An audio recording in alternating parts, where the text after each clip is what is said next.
Hello guys, मैं आरिफ स्वागत करता हूं आपका अपने यूट्यूब चैनल आरिफ केमिस्ट्री में। तो हम क्लास 10th की केमिस्ट्री डिस्कस कर रहे थे, जिसमें मैंने आपको समझा दिया था कि रिएक्शन, केमिकल रिएक्शन क्या होती है। ये चीज़ हम समझ चुके। केमिकल रिएक्शन क्या होती है, what is chemical reaction. Chemical reaction क्या होती है समझ चुके। उसके बाद रिएक्टेंट क्या होता है, ये चीज़ हम समझ चुके। रिएक्टेंट क्या होता है, प्रोडक्ट क्या होता है, ये चीज़ भी हम समझ चुके। उसके बाद why magnesium ribbon is burned, magnesium ribbon को क्यों बर्न किया जाता है, मैग्नीशियम रिबन को क्यों बर्न किया जाता है बिफोर, सॉरी, मैग्नीशियम रिबन को क्यों क्लीन किया जाता है, मैग्नीशियम रिबन को क्यों क्लीन किया जाता है, क्यों क्लीन किया जाता है बिफोर बर्निंग, ये भी हम समझ चुके। बिफोर बर्निंग, ये चीजें भी हम अच्छे से समझ चुके। तीनों कंसेप्ट हमारे क्लियर हैं। थोड़ा सा फिजिकल चेंज और केमिकल चेंज के बारे में भी आपको बता दिया था मैंने, ठीक है।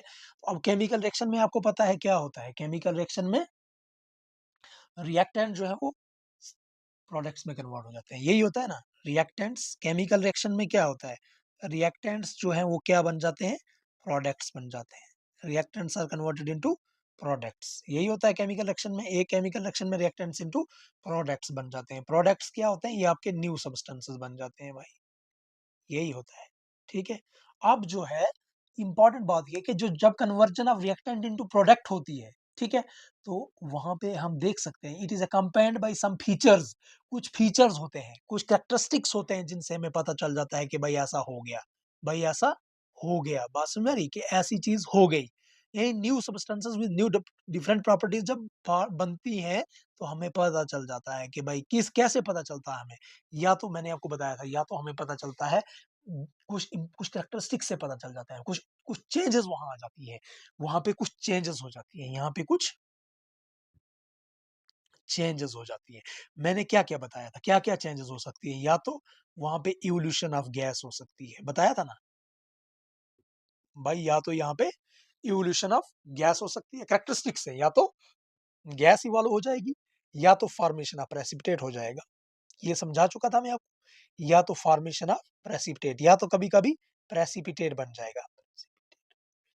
अगर ऐसा नहीं हुआ तो कलर भी चेंज हो सकता है, चेंज इन कलर हो सकता है। या फिर क्या हो सकता है, चेंज इन टेम्परेचर भी हो सकता है।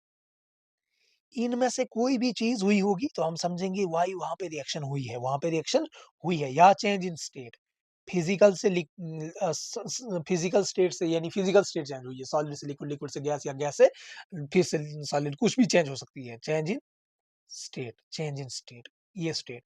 तो ये कैरेक्टरिस्टिक, इनमें से ये जो कैरेक्टरिस्टिक्स है, these are the characteristics of reaction, these are the characteristics of reaction। अब एक एक को डिस्कस करेंगे हम, बारी बारी एक एक को डिस्कस करेंगे। सबसे पहले लेके चलते हैं हम इवोल्यूशन ऑफ गैस, ठीक है। अब एनी वन ऑफ, अब जरूरी नहीं कि हर एक रिएक्शन में सारे होंगे, नहीं नहीं नहीं, ऐसा नहीं है। Any one of these general characteristic, हमें इनमें से कोई एक भी अगर होगा, ये ये कोई एक कैरेक्टरिस्टिक भी हमें बता सकता है कि chemical reaction has taken place और नॉट, समझ रहे हो। कोई एक भी कैरेक्टरिस्टिक, एनी वन, कोई एक भी हमें बता सकता है भाई कि रिएक्शन हुई है। Any one of the characteristic, any one of these characteristic, any one of these characteristic, इनमें से any one of these characteristic, इनमें से कोई भी कैरेक्टरिस्टिक जो है हमें बता सकता है, कैन टेल, ये इनमें से कोई भी हमें बता सकता है कि रिएक्शन हैज टेकन प्लेस और not, reaction has taken place. आर एक्सन में रिएक्शन को लिखता हूँ, आर एक्सन में रिएक्शन को लिखता हूँ, हैज टेकन प्लेस और नॉट। इनमें से मतलब ये नहीं है चेंज इन स्टेट, अगर स्टेट में चेंज हुई है तो रिएक्शन हुई है, अगर टेम्परेचर में चेंज हुआ है तो जरूर रिएक्शन हो सकती है, हुई हो या नहीं। अगर कलर में चेंज हुई है तो हम कहेंगे भाई जरूर कहीं ना कहीं रिएक्शन हुई है। अगर प्रेसिपिटेट बना है तो शायद। इनमें से कोई भी इवोल्यूशन, अगर कहीं गैस निकल रही है तो समझो जरूर कहीं रिएक्शन हो रही है। तो in any one of this characteristics, अगर इनमें से कोई एक कैरेक्टरिस्टिक्स भी हुआ है, इनमें से अगर कोई एक कैरेक्टरिस्टिक भी हो रहा है, तो समझो क्या हो रही है, रिएक्शन हो रही है। यानी अगर मान लो कोई दो सब्सटेंसेस है, उनको हमने मिक्स कर दिया, उनको हमने क्या कर दिया, मिक्स किया, और अगर कोई गैस वाला हुई तो हम कहेंगे भाई क्या हुई है, रिएक्शन हो रही है। क्या हुई है, रिएक्शन हो रही है। जैसे अब हम एग्जांपल लेके चलते हैं, पहला कैरेक्टरिस्टिक डिस्कस करते हैं, evolution of gas, evolution of gas. थोड़ी-थोड़ी डिस्कस करेंगे हम चीज़ों को, ज़्यादा नहीं। उसके बाद हम सीधे आ जाएँगे आपकी केमिकल इक्वेशन पे, जो मेन चीज़ें हैं। ये तो कैरेक्टरिस्टिक है, आप इससे ही पता चल जाएगा इवोल्यूशन ऑफ गैस। जब भी गैस रिलीज़ हुई है तो समझो रिएक्शन रिएक्शन हुई है। याद रखो सम केमिकल रिएक्शंस, कुछ केमिकल जो-जो पॉइंट्स मैं लिखूँगा वो लिखते रहना भाई। सम केमिकल रिएक्शंस, कुछ केमिकल रिएक्शन जो है ना, सेम सम केमिकल रिएक्शंस में शॉर्ट में लिख रहा हूँ आरएक्सएनएस रिएक्शंस, और कैरेक्टराइज्ड, और कुछ केमिकल रिएक्शन जो है उनको कैरेक्टराइज किया जाता है। Some chemical reactions are characterized by the evolution of gas, by the, कुछ केमिकल रिएक्शन होती हैं जो इवोल्यूशन ऑफ गैस से कैरेक्टराइज हो जाती हैं। कैसे कैरेक्टराइज होती है?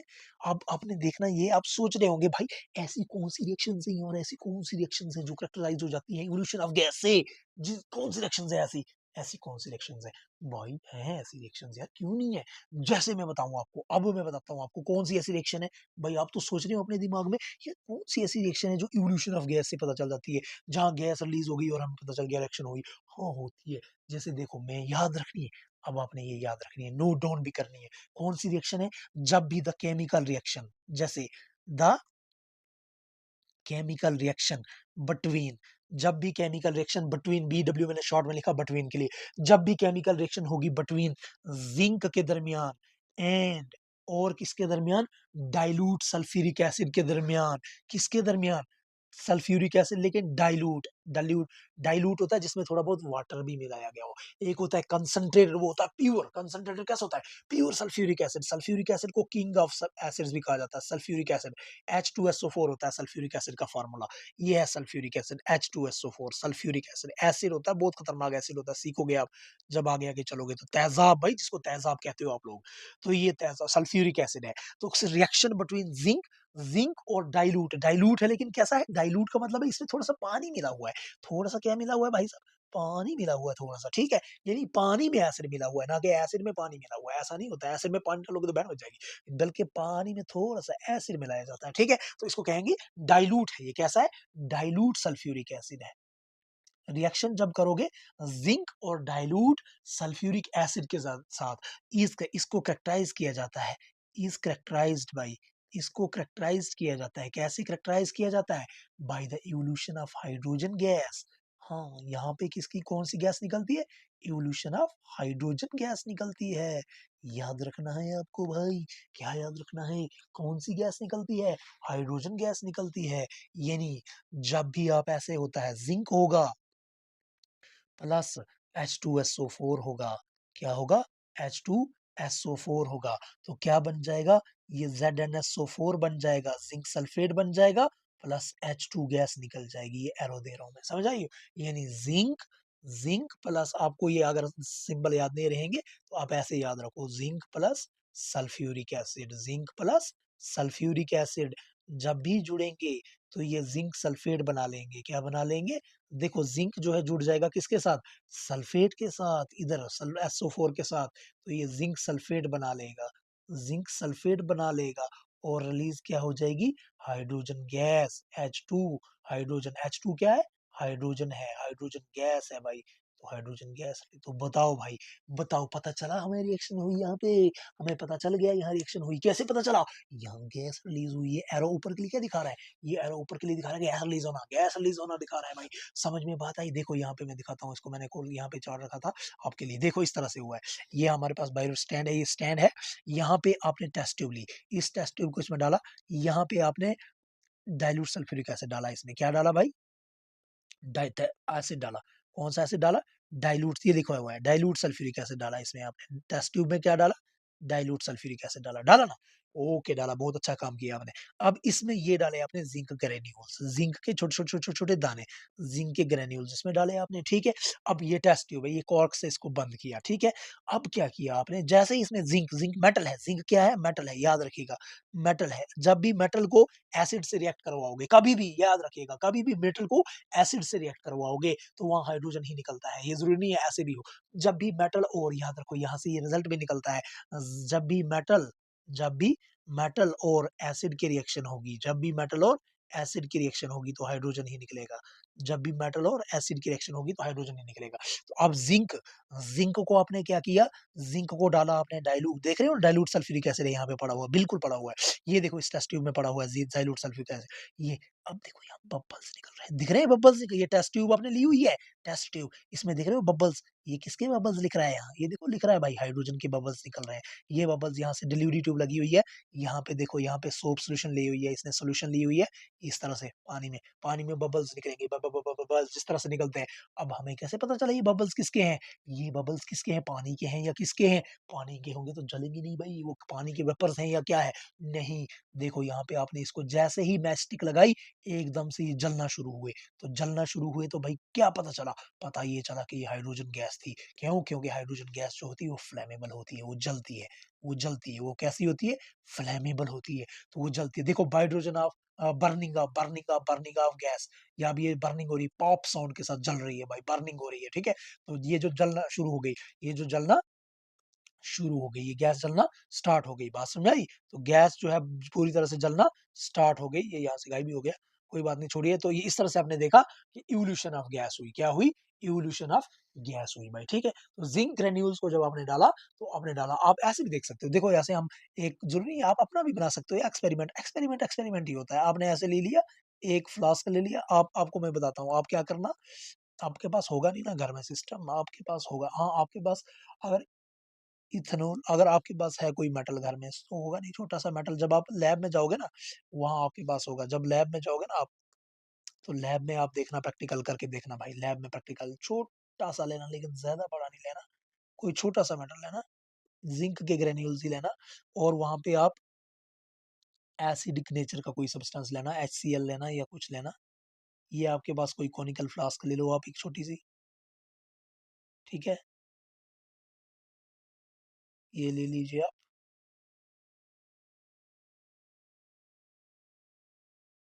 नहीं नहीं, कॉनिकल फ्लास्क ले लीजिए आप, कॉनिकल फ्लास्क बनानी है ना, सिंपल कॉनिकल,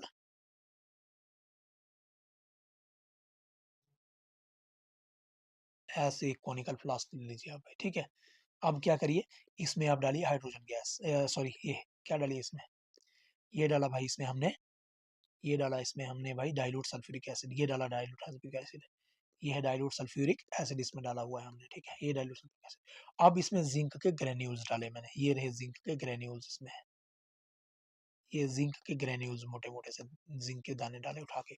अब क्या होगा, यहाँ पे हाइड्रोजन के बबल्स निकलेंगे, ये हाइड्रोजन के बबल्स, ये हाइड्रोजन के बबल्स निकलना शुरू हो गए भाई, हाइड्रोजन के बबल्स निकलना शुरू। इवोल्यूशन ऑफ गैस से ये पता चलता है, जब भी मेटल होगा, मेटल के साथ याद रखिएगा, जिंक मेटल है, मेटल के साथ एसिड होगा, मेटल के साथ एसिड होगा, याद रखिएगा, तो क्या निकलेगी, हाइड्रोजन गैस जरूर निकलेगी भाई, हाइड्रोजन गैस वहां रिलीज होगी, ये याद रखिएगा, इस तरह से आप सीख सकते हो, ठीक है। ये आपने देख लिया हाइड्रोजन गैस, ये जिंक ग्रेन्यूल्स, येलो येलो क्या डाले थे मैंने, जिंक ग्रेन्यूल्स डाले थे, जिंक ग्रेन्यूल्स डाले थे। और ये जो है, ये जो रेड था इसमें, ये क्या था, ये था डाइल्यूट सल्फ्यूरिक एसिड, ये क्या था, dilute sulphuric acid, H2SO4, H2SO4 is sulphuric acid, लेकिन कैसा लिया हुआ है, डाइल्यूट लिया हुआ है भाई, बात समझ में आई आपको, ये अब ये कैसा लिया था मैंने, रेड लिया था, चलो रेड ले लेता हूँ, ठीक है, रेड ले लिया था मैंने। और येलो क्या लिया था, येलो लिया था मैंने, जिंक ग्रेन्यूल्स, येलो लिए थे जिंक ग्रेन्यूल्स, तो हाइड्रोजन बबल्स निकलना शुरू हो गए, हाइड्रोजन बबल्स का कैसे पता चला, ये फ्लैमेबल थे, ये जलने, ये जलते हैं भाई, ठीक है, ये फ्लैमेबल है, इससे पता चलता है कि देखिए ये रिएक्शन जो है, क्या रिएक्शन है, पता चल गया भाई, आपको पता चलना चाहिए मेरे भाइयों, इसके बारे में आपको अच्छे से पता चलना चाहिए। तो ये पता चल, देखिए अब ये एक चीज ने हमें प्रूव कर दिया कि यहाँ क्या हुई है, रिएक्शन हुई है। अब आप खुद लिख लोगे, आप क्या बोलोगे जब बोलोगे भाई कैसे हुआ, आपने, आप बोलो आपने, हमने क्या किया, अब आपने यही लिखना है, आप ऐसे लिखोगे, टेक सम, अब बोलोगे कैसे, आपने कैसे एक्टिविटी की भाई, कैसे केमिकल रिएक्शन की आपने, प्रूव कैसे किया, आप बोलोगे, आप ऐसे करोगे कि टेक सम जिंक ग्रेन्यूल्स इन कॉनिकल फ्लास्क या टेस्ट ट्यूब, एक कॉनिकल फ्लास्क या टेस्ट ट्यूब में ऐड डाइल्यूट सल्फ्यूरिक एसिड, और आप ऊपर से थोड़ा सा डाइल्यूट सल्फ्यूरिक एसिड इसके ऊपर डालिए, ठीक है। We will see bubbles of hydrogen gas, हम क्या देखेंगे, बबल्स ऑफ हाइड्रोजन गैस देखेंगे। और अगर हम देखेंगे ना, हाँ एक चीज और भी देख रहा है यहाँ पे, अगर इस कॉनिफलर फ्लास्क को आप टच करोगे ना, तो ये हॉट हो गई होगी, ये थोड़ी सी गर्म हो गई होगी, राइज इन टेम्परेचर हुआ होगा यहाँ पे, राइज इन टेम्परेचर हुआ होगा, क्यों, क्योंकि ये रिएक्शन जो है, ये एक्सोथर्मिक रिएक्शन होती है, कैसी होती है, एसिड वाली रिएक्शन जो है ना, ये एक्सोथर्मिक रिएक्शन होती है, तो यहाँ हीट रिलीज हुई होगी, तो यहाँ पे हीट जो चेंज इन टेम्परेचर भी हुआ है, यहाँ पे क्या हुआ है, चेंज इन टेम्परेचर। तो यहाँ दो कैरेक्टरिस्टिक हुए हैं इस सेक्शन में, चेंज इन टेम्परेचर। लेकिन हम इस वक्त इसको कौन सी वाली रिएक्शन से देख रहे हैं, इस वक्त हम किस वाले से देख रहे हैं, इस वक्त हम सिंपली इसको देख रहे हैं सिंपली इवोल्यूशन ऑफ गैस से, सिंपली इवोल्यूशन ऑफ गैस से। तो बात समझ में आई, ये है दूसरी चीज है। अब आपके पास दूसरी रिएक्शन, दूसरा कैरेक्टरिस्टिक है, that is formation of precipitate. कुछ रिएक्शंस ऐसी होती हैं जिनका हमें पता चल जाता है किससे, प्रेसिपिटेट बनने से भाई, कि वहां पे प्रेसिपिटेट बन गया, फॉर्मेशन ऑफ प्रेसिपिटेट। अब यार सोचो प्रेसिपिटेट क्या चीज है, सोच रहे होंगे। सबसे पहले प्रेसिपिटेट का ही पता होना चाहिए हमें। प्रेसिपिटेट क्या होता है, प्रेसिपिटेट एक सॉलिड प्रोडक्ट होता है। क्या होता है, सॉलिड प्रोडक्ट। प्रेसिपिटेट क्या होता है, प्रेसिपिटेट सॉलिड प्रोडक्ट है, एक सॉलिड प्रोडक्ट है जो सेपरेट होता है सॉल्यूशन में से, जो सेपरेट होता है विच separate from solution. It is a solid product which separate from solution, जो सेपरेट होता है फ्रॉम सॉल्यूशन, जो सेपरेट होता है from solution during the chemical reaction, during chemical reaction. Chemical reaction के दौरान जो है सेपरेट हो जाता है भाई, ड्यूरिंग केमिकल रिएक्शन। बात समझ में आ रही है। तो क्या है फॉर्मेशन ऑफ प्रेसिपिटेट। प्रेसिपिटेट क्या है, एक सॉलिड प्रोडक्ट है। प्रेसिपिटेट क्या है, एक सॉलिड प्रोडक्ट है। प्रेसिपिटेट क्या है, एक सॉलिड सॉलिड प्रोडक्ट है भाई, जो सेपरेट हो जाता है सोल्यूशन में से, जो सेपरेट हो जाता है सोल्यूशन में से। जब भी केमिकल रिएक्शन होती है ना, तो सोल्यूशन में से अलग हो जाता है, सोल्यूशन में से अलग हो जाता है। समझ में बात आ रही है, आई होप आपको आनी चाहिए, अच्छे से आनी चाहिए भाई। ठीक है, अब देखिए और याद रखिएगा, ये यूजुअली सेटल होता है बॉटम पे, यूजुअली सेटल्स एट बॉटम। जो प्रेसिपिटेट है ना, यूजुअली सेटल्स एट बॉटम। ये कहाँ सेटल होता है, बॉटम पे सेटल होता है। ठीक है, यूजुअली कहाँ सेटल होता है, बॉटम पे सेटल हो जाता है भाई, यूजुअली सेटल हो जाता है बॉटम पे। इसके बारे में बहुत अच्छे से याद रखना भाई चीजों को, यूजुअली सेटल्स एट बॉटम। तो अब क्वेश्चन आपको किसी भी तरह से आ सकता है भाई, कभी ऐसे भी आ सकता है, एक्सप्लेन करो भाई। क्या क्वेश्चन आ सकता है, एक्सप्लेन करो भाई evolution of gas with example. तो करोगे, पहले दे दोगे गैस प्रोड्यूस हुई, फिर एग्जांपल दे दोगे जिंक की, इस तरह से बना के खुद भी आप कुछ भी कर सकते हो भाई, बस पता आना चाहिए आपको, चीजों का पता होना चाहिए। ठीक है, अब देखिए बनता कैसे है प्रेसिपिटेट, बनता कैसे है प्रेसिपिटेट, बनता कैसे है। तो ये तो पता चल गया है क्या, ये एक सॉलिड प्रोडक्ट होता है। प्रेसिपिटेट क्या होता है, प्रेसिपिटेट एक सॉलिड प्रोडक्ट होता है भाई, दही की तरह जम जाता है नीचे। और कैसा होता है, जो सेपरेट करता है सॉल्यूशन में से during chemical reaction, chemical reaction के दौरान जो है सेपरेट हो जाता है। और यूजुअली कहाँ पे सेटल हो जाता है, बॉटम पे। यूजुअली कहाँ सेटल हो जाएगा, वो सॉलिड है तो भाई नीचे ही बैठेगा जाकर सॉलिड पे। और कब बनता है, और precipitate it is formed, it is precipitate कब बनता है, it is formed, it is formed when two solution react, जब दो सॉल्यूशन रिएक्ट करती है। वही जब रिएक्शन हो रही है, मतलब व्हेन टू सॉल्यूशंस रिएक्ट, जब दो सॉल्यूशंस रिएक्ट कर रही है। एक बात, दूसरी बात, इसमें से क्या होता है, one product insoluble in water होता है। इसमें से क्या होता है, one product is insoluble in water, obviously होगा। वन प्रोडक्ट क्या होगा, जब दो सॉल्यूशंस रिएक्ट कर रही है उसमें से वन प्रोडक्ट जो होगा इनसॉल्युबल इन वाटर होगा। एक जब इनसॉल्युबल होगा वही जाके नीचे बैठ जाएगा। और ये ऐसे भी बन सकता है, कैसे बन सकता है, कैन आल्सो फॉर्म प्रेसिपिटेट, ऐसे बन सकता है, can also form, can also form precipitate, ऐसे भी बन सकता है when A gas react with solution, जब गैस रिएक्ट करती है विद सॉल्यूशन के साथ। जब गैस अगर रिएक्ट कर जाए सॉल्यूशन के साथ तब भी बन सकता है, जब गैस रिएक्ट कर जाए सॉल्यूशन के साथ तब भी बन सकता है भाई। जैसे एग्जांपल मैं बताऊं, कार्बन डाइऑक्साइड और लाइम वाटर जब जुड़े, carbon dioxide plus lime water जब ये जुड़े तब भी बन सकता है भाई। ठीक है, प्रेसिपिटेट। ठीक है, कि कोई दिक्कत आप बताओ मुझे। अब इसमें एग्जांपल, यानी कुछ रिएक्शन जो होती हैं, अब ये पता चल गया आपको प्रेसिपिटेट क्या होता है। सबसे पहले मैं आपको सिखाया प्रेसिपिटेट होता क्या है, प्रेसिपिटेट होता क्या और बनता कैसे। अब कुछ रिएक्शंस जो है हमारी, सम रिएक्शंस, अब कुछ रिएक्शन जो है इसी से पहचानी जाती है भाई, वो तो मैंने बात ही नहीं की। सम रिएक्शंस आर कैरेक्टराइज्ड, कुछ रिएक्शंस को तो इसी से पहचान लेते हैं। Some reactions are characterized by the formation of precipitate। कुछ रिएक्शंस को जो है ना प्रेसिपिटेट के बनने से ही पहचाना जाता है। जैसे एग्जांपल में दूं, जैसे एग्जांपल अब ये पूछेगा, ऐसे थोड़ी याद रट्टा थोड़ी लगाना है, यहाँ पे रट्टा भी लगाना है लेकिन चीजों का पता भी होना चाहिए। अब आपने बता दिया कि हाँ जी कुछ एग्जांपल, कुछ रिएक्शंस हैं जी जिनको आप करेक्टराइज करते हो by the formation of precipitate. कुछ रिएक्शंस हैं जी हमारे पास। कौन सी रिएक्शन है ऐसी, बता तो दो ना। फिर आप बताओगे द केमिकल रिएक्शन बिटवीन किस किस के दरमियान। अब ये होती ना मेरे पास लैब यहाँ पे कुछ ऐसा प्रैक्टिकली मैं आपको दिखाता करके। The chemical reaction between potassium iodide, between potassium iodide के दरमियान और लेड नाइट्रेट के दरमियान जब रिएक्शन करोगे, ये याद रखना है आपको भाई। पोटेशियम आयोड, एक एक एग्जांपल ही याद रखो लेकिन याद तो रखनी है ना।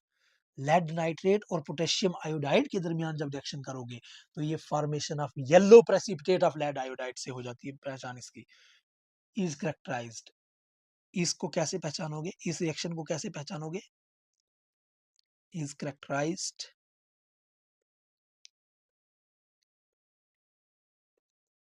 Bye formation of yellow precipitate of lead iodide. Yellow precipitate,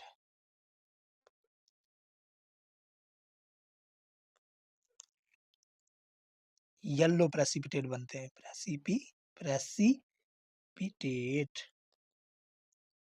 of lead iodide. अब बताओ लेड आयोडाइड के कैसे बनते हैं भाई? येलो प्रेसिपिटेट बन जाते हैं भाई। बताओ भाई किस किस के दरमियान रिएक्शन हो रही है? पोटेशियम आयोडाइड के दरमियान और लेड नाइट्रेट के दरमियान। तो क्या बन रहा है भाई? लेड आयोडाइड बन रहा है। ठीक है, क्या बन रहा है? लेड आयोडाइड बन रहा है। ठीक है, यानी एग्जांपल 1 मैंने आपको बताई, जब भी जब भी जब भी रिएक्शन होगी किसके दरमियान, जब भी रिएक्शन होगी पोटेशियम आयोडाइड, पोटेशियम आयोड, क्या क्या ले रहा है एग्जांपल में? पोटेशियम आयोडाइड ले रहा है भाई, पोटेशियम आयोडाइड, आयोडाइड यानी ये होता है के आई। क्या होता है? K I, potassium iodide plus lead nitrate, lead nitrate, lead nitrate, NiTrate,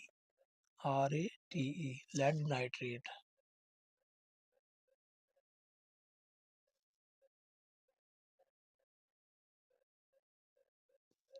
lead nitrate gives, क्या दे रहा है आपको? इसका yellow precipitates of potassium iodide बन रहे हैं। येलो प्रेसिपिटेट्स ऑफ किसके बन रहे हैं भाई? येलो प्रेसिपिटेट बन रहे हैं, किसके बन रहे हैं? लेड आयोडाइड के बन रहे हैं। लेड आयोडाइड एक्चुअल में बाकी क्या बनेगा मैं बताता हूँ, लेड आयोडाइड बनेगा, लेड आयोडाइड, ये आपको याद रखना है। और लेड आयोडाइड के प्रेसिपिटेट कैसे बने? येलो प्रेसिपिटेट्स बने। और याद रखो मैं पीपीटी लिखूंगा अब शॉर्ट में, प्रेसिपिटेट जहां भी आएगा अब प्रेसिपिटेट को मैं पीपीटी लिखूंगा, प्रेसिपिटेट को क्या लिखूंगा? पीपीटी शॉर्ट में लिखा जाता है इसको, और इसको डाउन एरो दिया जाता है ऐसे, येलो पीपीटी, येलो पीपीटी। ठीक है, इस तरह से आपने याद रखना है इसको भाई। ठीक है, अब क्वेश्चन आपको ऐसे आएगा कि बताइए भाई किस तरह से, क्या है इसका बैलेंसिंग, मैं आपको बाद में सिखाऊंगा।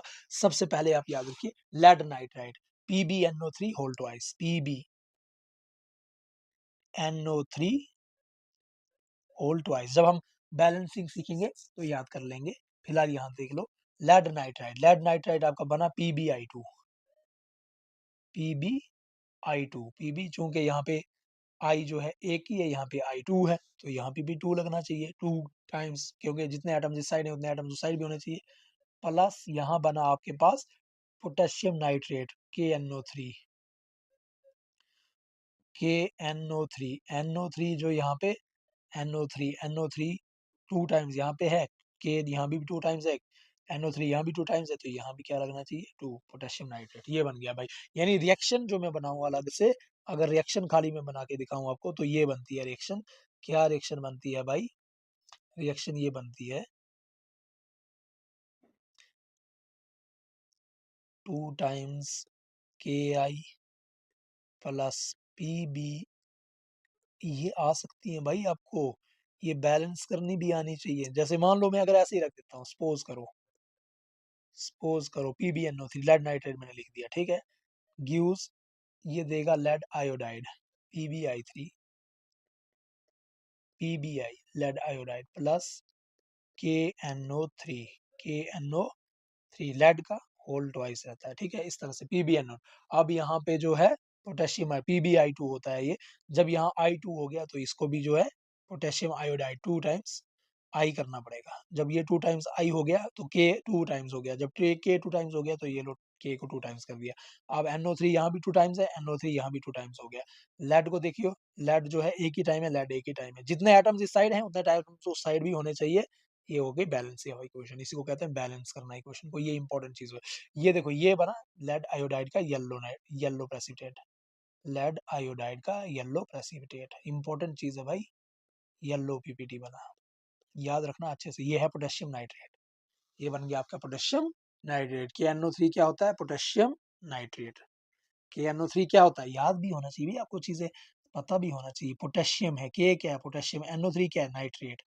तो ये है पोटेशियम नाइट्रेट। ये है लेड आयोडाइड। ये है लेड आयोडाइड। ये क्या है?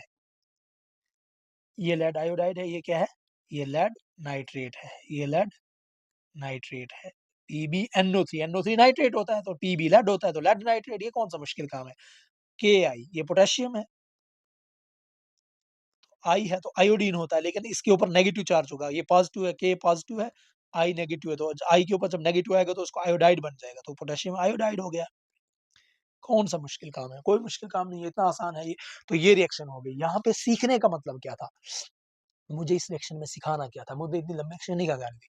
मुझे तो सिखाना सर इतना ही आपको बच्चों, मुझे सिर्फ ये सिखाना था कि जब फॉर्मेशन ऑफ प्रेसिपिटेट, कुछ रिएक्शंस ऐसी होती हैं जो करेक्टराइज की जाती हैं by the formation of precipitate. Precipitate के बनने से पहचानी जाती हैं। तो प्रेसिपिटेट कौन बनता है? जैसे मैंने बता दिया, आप उठोगे क्लास में, सर कुछ रिएक्शंस ऐसी होती हैं। कैसी होती है?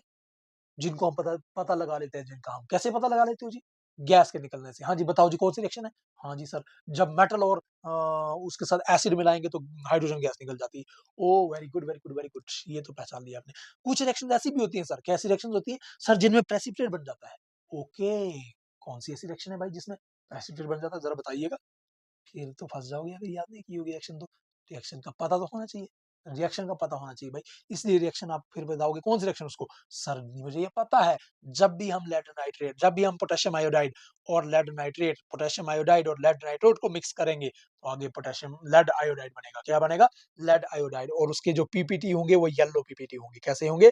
येलो पीपीटी होंगे सर। और पीपीटी क्या होता है? पीपीटी प्रेसिपिटेट होते हैं। पीपीटी क्या होता है? प्रेसिपिटेट होते हैं। और वो कहाँ जाके बैठ जाते हैं सर? वो नीचे इनसॉल्युबल होता है, मास, सॉलिड मास होता है सर, सॉलिड सब्सटेंस होता है, सॉलिड प्रोडक्ट होता है, जो कहाँ बैठ जाता है? नीचे बैठ जाता है सर जाके सॉल्यूशन में।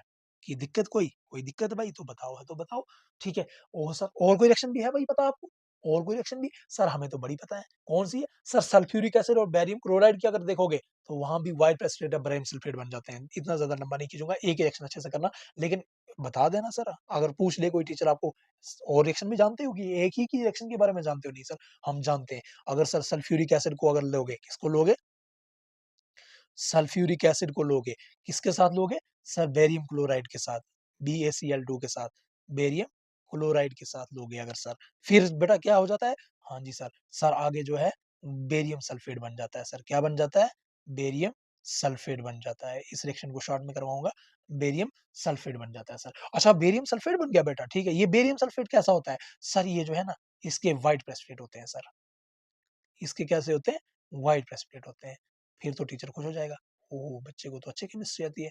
इसके व्हाइट प्रेसिपिटेट होते हैं, व्हाइट प्रेसिपिटेट होते हैं। इसके सर व्हाइट प्रेसिपिटेट होते हैं। Very good very good very good, आपको तो अच्छी केमिस्ट्री आती है। किससे पढ़ी है? ओ आरिफ से पढ़ी। ओके ओके, तब ठीक है। सल्फ्यूरिक एसिड और बेरियम क्लोराइड, बेरियम सल्फेट बन गया सर। इसके प्रेसिपिटेट कैसे होते हैं? व्हाइट प्रेसिपिटेट होते हैं। व्हाइट प्रेसिपिटेट होते हैं तो फिर इसका मतलब जो है ये प्रेसिपिटेट हुई है, यहाँ पे रिएक्शन हुई है। अगर प्रेसिपिटेट बना है तो यहाँ पे जरूर क्या हुई है, रिएक्शन हुई है। तो कुछ रिएक्शंस जो हैं उनका पता हम लगा लेते हैं, कैसे, यूं, कैसे, प्रेसिपिटेट के बनने से ही पता लगा लेते हैं हम भाई, ठीक है। प्रेसिपिटेट के बनने से ही हम क्या लगा लेते हैं, पता लगा लेते हैं। चलिए जी, हो गया, इनका भी पता लगा लिया, ठीक है। तो इससे भी पता चल गया हमें। तीसरा होता है अब हमारे पास, चेंज इन कलर से भी पता चल जाता है हमें भाई। कुछ रिएक्शंस ऐसी होती हैं, जरूरी नहीं है कि वहां पे कलर हो, प्रेसिपिटेट हो, सॉरी यहाँ पे गैस रिलीज हो या ये हो, प्रेसिपिटेट बने। अलबत्ता कुछ रिएक्शंस ऐसी होती हैं जहां सिंपली चेंज इन कलर हो जाता है, चेंज कलर। अगर कलर में भी चेंज हो जाएगा ना, यानी सिंपल मैं बताऊं, सम रिएक्शंस, सर को बोलोगे सर हमें कुछ रिएक्शंस ऐसी भी पता है, सम रिएक्शंस, कुछ रिएक्शंस ऐसी होती हैं सर जो करेक्टराइज की जाती हैं, जो पहचानी जाती हैं, जिनका पता चल जाता है, कैसे कैसे चल रहा है पता। Some reactions are characterized by, some reactions are characterized by change in colour. भैया change in colour sir, change in colour से भी पता चल जाता है हमको। Oh my god, change in colour से भी पता चल जाता है। तो बताओ बेटा कौन सी ऐसी रिएक्शन है यार जिसमें तुम्हें पता चल जाता है कि चेंज इन कलर से भी कोई रिएक्शन हुई है। सर मैं बताता हूँ कौन सी रिएक्शन है। Sir the chemical reaction between citric acid और जो है पर्पल कलर्ड पोटेशियम परमैंगनेट जब करोगे तो चेंज इन कलर हो जाती है, पर्पल से कलरलेस हो जाती है। सर क्या बात कर रहे हो क्या, ये बताना फिर से हमें। हाँ सर मैं बताता हूँ क्या होता है। जब जब भी सिट्रिक एसिड को क्या करोगे सर, जब भी सिट्रिक एसिड को,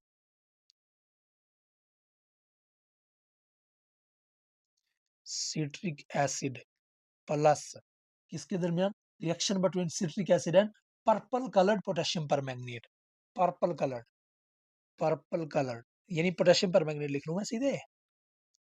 हाँ पोटेशियम परमैंगनेट लिख लेता हूँ,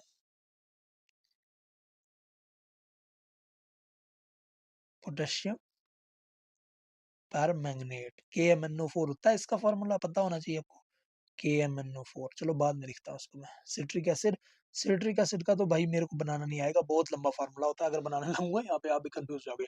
सिट्रिक एसिड प्लस बड़े OH, COH लगे होते हैं इसमें, potassium permanganate, KMnO4, citric acid और KMnO4, ठीक है। C6H8O7 होता है एक्चुअल में, ऐसे जब सिंपली बोलेंगे तो, लेकिन जब खोल के लिखोगे तो बड़ा लंबा होता है।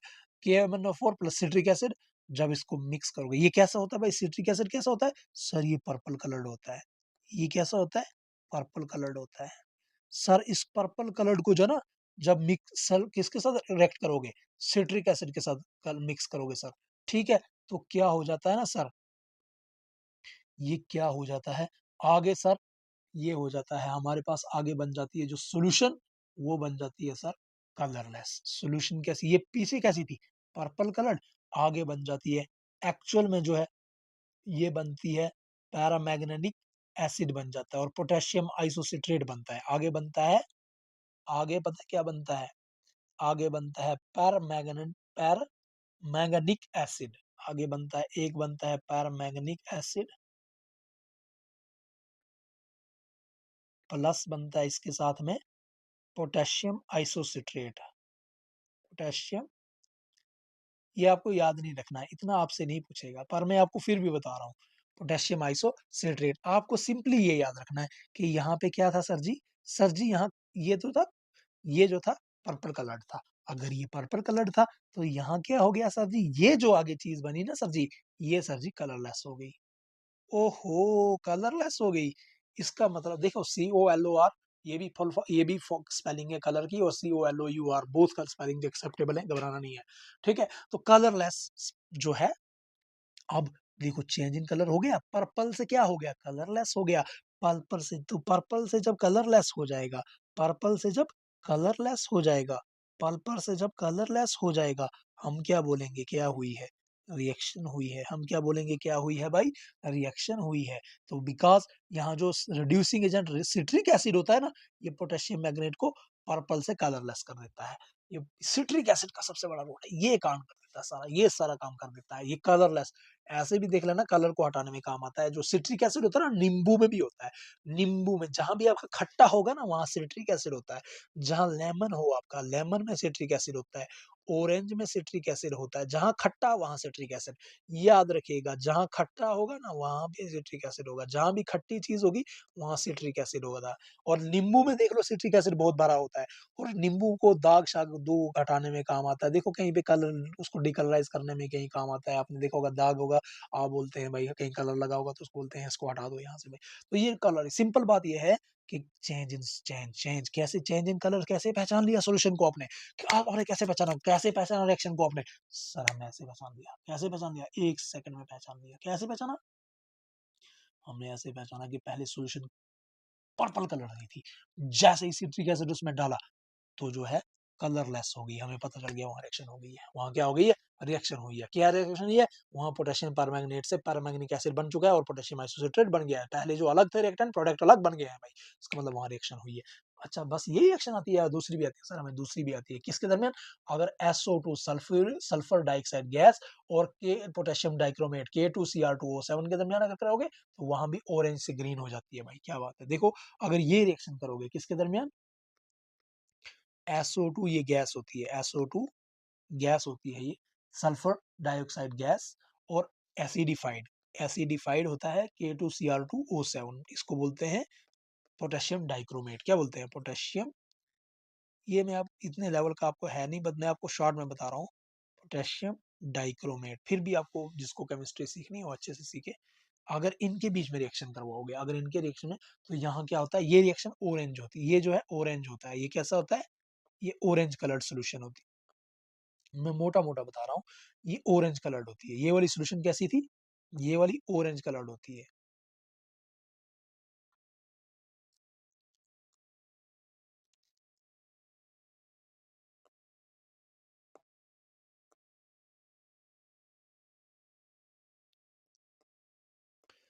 ये वाली जो है आपकी, ये ऑरेंज कलर्ड होती है। ये सॉल्यूशन कैसी होती है? ऑरेंज कलर्ड होती है। और इसके बाद जब नीचे आ जाओगे तो ये कैसी हो जाती है भाई साहब? ये वाली जो नीचे वाली है ना, ये वाली, ये आपकी हो जाती है फिर नीचे green coloured solution. Green coloured हो जाती है, ये वाली हो जाती है ग्रीन कलर्ड सॉल्यूशन हो जाती है बिल्कुल ही। ठीक है? तो इससे पता चलता है कि चेंज इन यहाँ पे क्या हुई है? रिएक्शन हुई है। तो रिएक्शन को कैरेक्टराइज़ भी कर सकते हो आप दूसरे एक और तरीके से, कैसे? चेंज इन कलर से भी कैरेक्टराइज़ कर सकते हो। तो जब भी चेंज इन कलर हुई होगी, हम कहेंगे वहाँ पे ज़रूर क्या हुई है? रिएक्शन हुई है भाई, ठीक है? नेक्स्ट आपको कैरेक्टराइज़ करना है रिएक्शन को अगर, तो चेंज इन टेम्परेचर से भी कर सकते हो।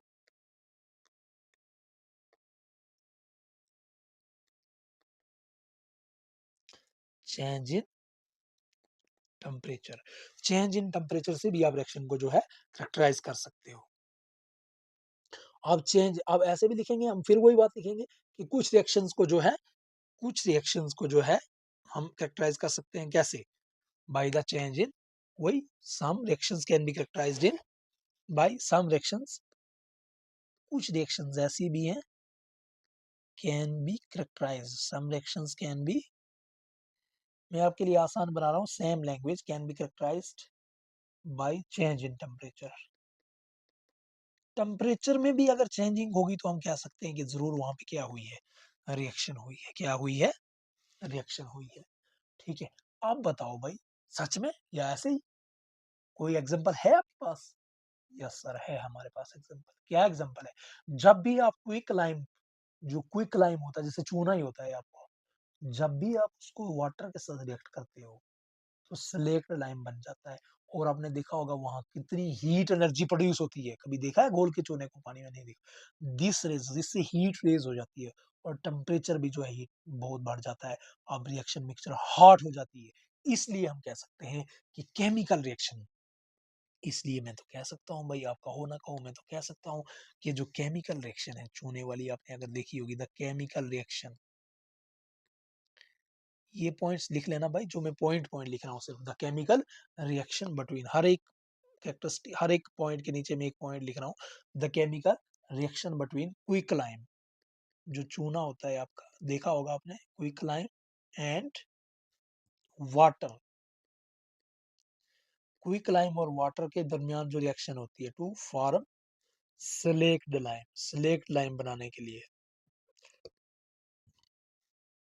Is characterized by change in temperature. वो तो आपने देखी भी होगी, जिसने नहीं देखी होगी वो कभी देख ले चूना पानी में डाल के, पता चल जाएगा। Is characterized by change in temperature. और चेंज क्या टेम्परेचर में होती है? खासकर राइज इन टेम्परेचर होता है, rise in temperature, rise in temperature. मैं ऐसे भी कह सकता हूँ, ऐसे भी कह सकता हूँ कि और उसको जब ग्लास को हाथ लगाओगे ना बहुत गर्म हो गया होता है भाई, ठीक है। वो मैं ऐसे भी कह सकता हूँ कि ऐसी रिएक्शंस जो हीट, जहां पे जो है हीट रिलीज हो रही है, जहां पे क्या हो रही है, हीट रिलीज हो रही है, उसको हम हीट रिलीजिंग रिएक्शन बोलेंगे। क्या बोलेंगे? Heat releasing reactions. Temperature rise हुआ ना भाई, टेम्परेचर क्या हुआ? राइज हुआ, इसलिए क्या हो गया? Heat temperature rise in temperature हुआ, तो हीट रिलीजिंग रिएक्शन हुई है, हीट रिलीजिंग रिएक्शन हुई। हीट क्या हो रही है? हीट रिलीजिंग या हीट प्रोड्यूसिंग, एक ही बात है, हीट रिलीजिंग या हीट प्रोड्यूसिंग रिएक्शन। ऐसी रिएक्शन को मैं आपको पहले ही बता चुका था, जहां पे भी हीट रिलीज होगी, जहां पे भी हीट रिलीज होगी, हम उस रिएक्शन को क्या बोलेंगे? एक्सोथर्मिक। एक्सो का मतलब होता है बाहर की तरफ, आउटसाइड, बाहर की तरफ आना किसी भी चीज का। एक्सोथर्म, थर्म का मतलब होता है हीट, थर्म का मतलब होता है साइंस में हीट। एक्सोथर्मिक रिएक्शन यानी हीट जो है बाहर की तरफ आ रही है। एक्सोथर्मिक, एक्सो का मतलब बाहर की तरफ, थर्म का मतलब heat, exothermic reaction, exothermic reaction होती है ऐसी रिएक्शन। तो ये रिएक्शन, ये वाली रिएक्शन जो है चूने और पानी वाली रिएक्शन जो मैंने एग्जांपल बताई, ये एक्सोथर्मिक रिएक्शन है। कैसी रिएक्शन है?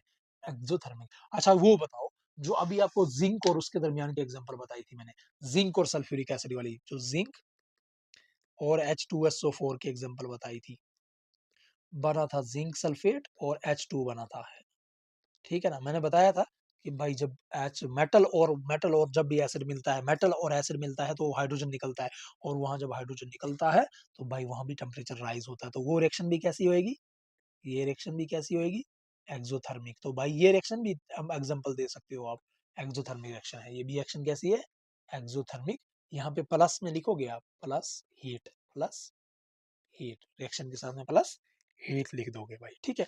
एक और रिएक्शन है, अगर रिएक्शन करवाओगे बेरियम हाइड्रोक्साइड और अमोनियम क्लोराइड में, मान लो रिएक्शन करवाई आपने किस किस के दरमियान, इंपॉर्टेंट बात, रिएक्शन बिटवीन बेरियम हाइड्रोक्साइड,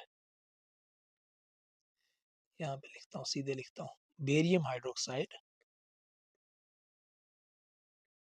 भाई मजा आएगा आपको पढ़ने, बस पढ़ो तो सही एक बार, फिर देखो क्या इंजॉयमेंट मिलता है। बेरियम हाइड्रोक्साइड और अमोनियम क्लोराइड, इनके दरमियान जो है, ये वो यहाँ वो नहीं होगा जो यूट्यूब चैनलों पे मैक्सिमम आपको देखने को मिलता है ना, बहुत सारी क्लासेस पे एक एक दो दो घंटे में आपको क्या सिखाते हैं? कुछ भी नहीं सिखाते हैं। यहाँ 30 मिनट 40 मिनट जो क्लास होगी ना, उसमें जो भी होगा सिखाया ही जाएगा, सिखाया ही जाएगा बस। यहाँ पे फालतू टाइम वेस्ट नहीं किया जाएगा। वहां जो आपको बुलाया जाता है, दाना डाला जाता है, ऐसा कुछ नहीं है। यहाँ जब भी होगा सिखाया ही जाएगा, सिखाया ही जाएगा।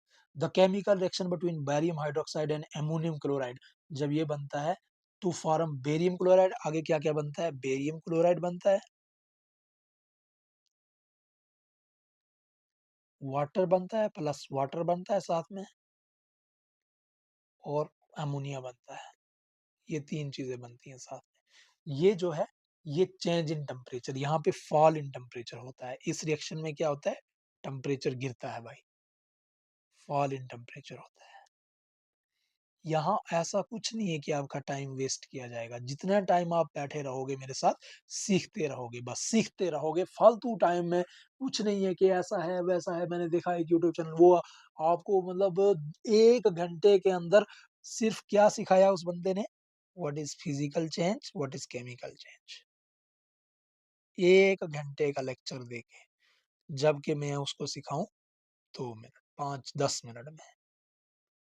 उस बंदे ने सिर्फ 1 घंटा ले लिया आपका फिजिकल चेंज क्या होती है, केमिकल चेंज क्या होती है, और मैंने 1 घंटे में केमिकल रिएक्शन क्या होती है, रिएक्टेंट क्या होता है, प्रोडक्ट क्या होता है, उसके साथ मैग्नीशियम रबर कोकेन जो है वो किया जाता है, सारा साफ कर दिया। और आज जो है कैरेक्टरिस्टिक्स भी लगभग जो है आपके 1 घंटे के अंदर ही सारे खत्म कर दूंगा। ठीक है, बात समझ में आई? ये है भाई, हमें मुझे कोई दाना नहीं डालना है, आपको बुलाना नहीं है कि भाई आप आओ, मैं सब फ्री में पढ़ाना है भाई, सारा का सारा। बस आप अपने दोस्तों के साथ शेयर कीजिए कंटेंट, और अगर अच्छा लगता है तो कीजिए, नहीं लगता है तो मत कीजिए आप। बस पढ़ना है तो पढ़िए, नहीं पढ़ना है तो नहीं भाई, मेरे को तो पढ़ाना है, बस मेरा पैशन है टीचिंग। ठीक है, मुझे तो पढ़ाना है। एक दो बंदा भी पढ़ेगा तो मोर देन एनफ है भाई मेरे लिए। ठीक है, एक बंदा भी सीख जाएगा तो मेरे से ना तो बहुत है, वो भी एनफ है मेरे लिए। The chemical reaction between barium hydroxide and ammonium chloride to form barium chloride, ammonia and water. इसको characterize किया जाता है change in temperature which is fall in temperature, which is fall in temperature। और ये reaction जो है endothermic है। ये रिएक्शन कैसी है?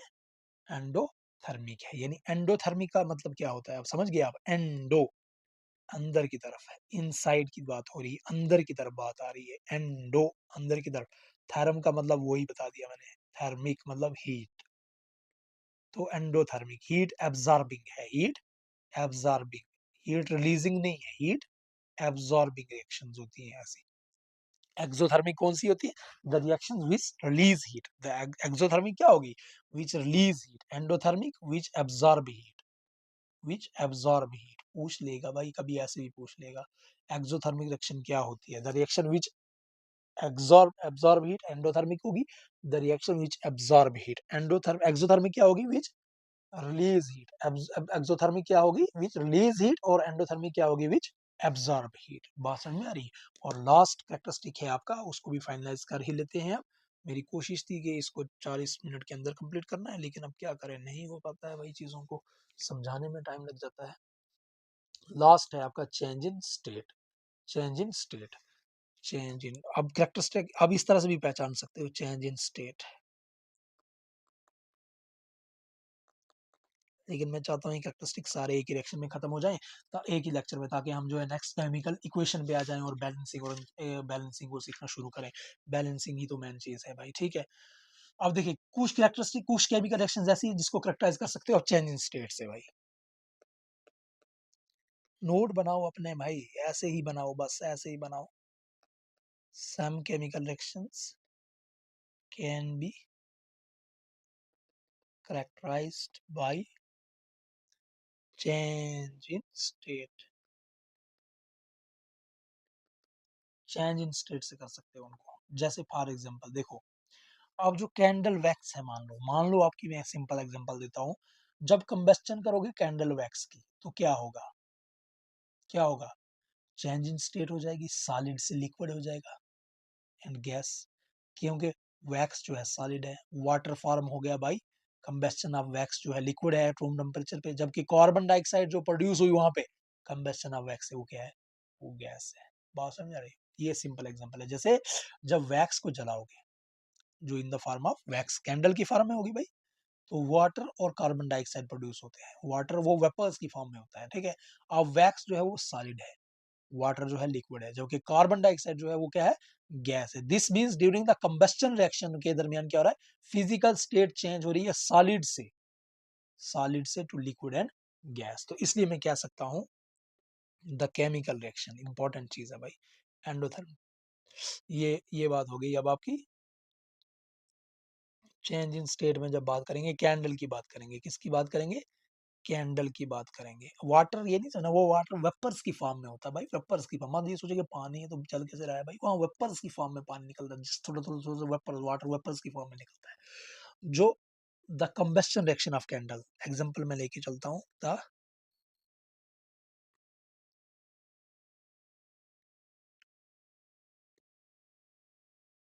कंबस्टन रिएक्शन जो आपकी कैंडल वैक्स की जो एग्जांपल है, candle is characterized by change in state, उसको करेक्टराइज किया जाता है बाय चेंज इन स्टेट से।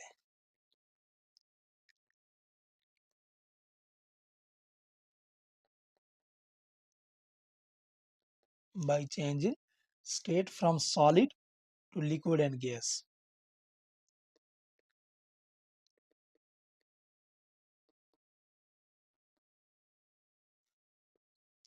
Solid to liquid and gas. ठीक है, कैसे?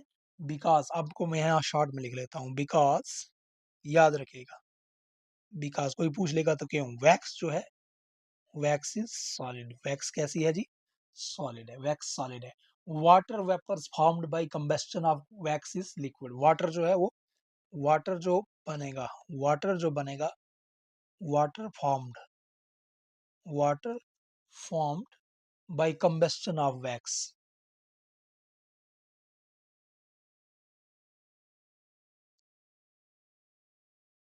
वाटर जो बनेगा बाय कंबस्शन ऑफ वैक्स से, वो कैसा होगा?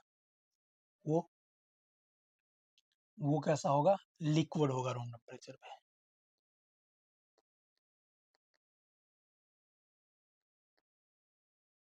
लिक्विड होगा रूम टेम्परेचर। जबकि कार्बन डाइऑक्साइड जो प्रोड्यूस होगी, वेयर एज, जबकि carbon dioxide produced, whereas carbon dioxide produced by combustion of waxes gas.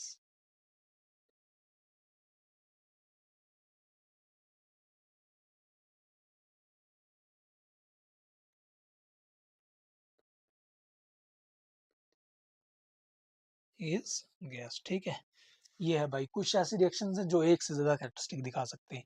अब हमारे पास जरूरी नहीं है कि एक रिएक्शन जो है एक ही कैरेक्टरिस्टिक दिखाएगी, कुछ रिएक्शन एक से ज्यादा कैरेक्टरिस्टिक्स भी दिखा सकती हैं। जैसे मान लो मैंने एक जिंक वाली दे दिया फॉर एग्जांपल, जिंक ग्रेन्यूल्स वाली, वहां पे टेम्परेचर भी बढ़ रहा था, वहां पे गैस भी रिलीज हो रही थी। तो बहुत सारी रिएक्शंस ऐसी भी होती हैं जहां जो एक से ज्यादा जो आप कैरेक्टरिस्टिक्स भी दिखा सकती हैं। तो इसके साथ हमने जो है सारा का सारा कंप्लीट कर दिया। आपको क्वेश्चन ऐसे भी आ सकता है भाई, स्टेट केमिकल रिएक्शन क्या है, एग्जांपल ऑफ केमिकल रिएक्शन बताओ, state the characteristics of chemical reaction बताओ, या ऐसे बताओ वन एग्जांपल बताओ केमिकल रिएक्शन की जो कैरेक्टराइज होती है एवोल्यूशन ऑफ गैस से, या कैरेक्टराइज कोई ऐसी केमिकल रिएक्शन बताओ जो कैरेक्टराइज होती है चेंज इन कलर से, या कोई ऐसी केमिकल रिएक्शन बताओ जो फॉर्मेशन ऑफ प्रेसिपिटेट से होती है कैरेक्टराइज, या कोई ऐसी केमिकल रिएक्शन बताओ भाई चेंज इन टेम्परेचर से जो कैरेक्टराइज होती है, या कोई ऐसी केमिकल रिएक्शन बताओ जो कैरेक्टराइज होती है चेंज इन स्टेट से। कुछ भी क्वेश्चन आ सकता है भाई आपको, ठीक है। तो या कोई ऐसी केमिकल रिएक्शन बताओ विच टेक प्लेस, जब कोई कब हो रही है, जब डाइल्यूट हाइड्रोक्लोरिक एसिड को ऐड कर रहे हैं हम सोडियम कार्बोनेट में, लेमन जूस को ऐड कर रहे हैं पोटेशियम परमैंगनेट में, या डाइल्यूट सल्फ्यूरिक एसिड को ऐड कर रहे हैं बेरियम क्लोराइड में, क्विक लाइम को ट्रीट कर रहे हैं वाटर में। कुछ भी क्वेश्चन पूछे जा सकते हैं जो हमने पढ़ाया भाई, इसमें से हजारों क्वेश्चन को, या why magnesium ribbon is clean before burning. तो एनसीईआरटी आपकी जो साइंस है, जो साइंस है जेके 10 जेके बोस की जो साइंस है ना, जो आपकी उस पे जो क्वेश्चंस होते हैं उनको तो अपने ध्यान से देखना है भाई। वो लास्ट चैप्टर के लास्ट में मैं सारे क्वेश्चंस आपको करवाऊंगा अच्छे से, सारे क्वेश्चंस में उसके बुक के जो हैं वो मैं आपको करवा भी दूंगा फाइनली सारे के सारे। लेकिन इस तरह से आपको चैप्टर को लेके चलना है पहले, फिर ही मजा आएगा। अब ये रहा यहाँ पे, कल जो है हम जो नेक्स्ट लेक्चर में जो है हमारा आएगा अब केमिकल इक्वेशंस पे भाई। अब इम्पोर्टेंट शुरू हो जाती है यहाँ से आगे, अब कोई थ्योरी उतनी नहीं है, अब मजा आएगा, अब बहुत ही मजा आएगा, अब असल केमिस्ट्री शुरू होती है, ठीक है। तो thank you for cooperation, cooperation.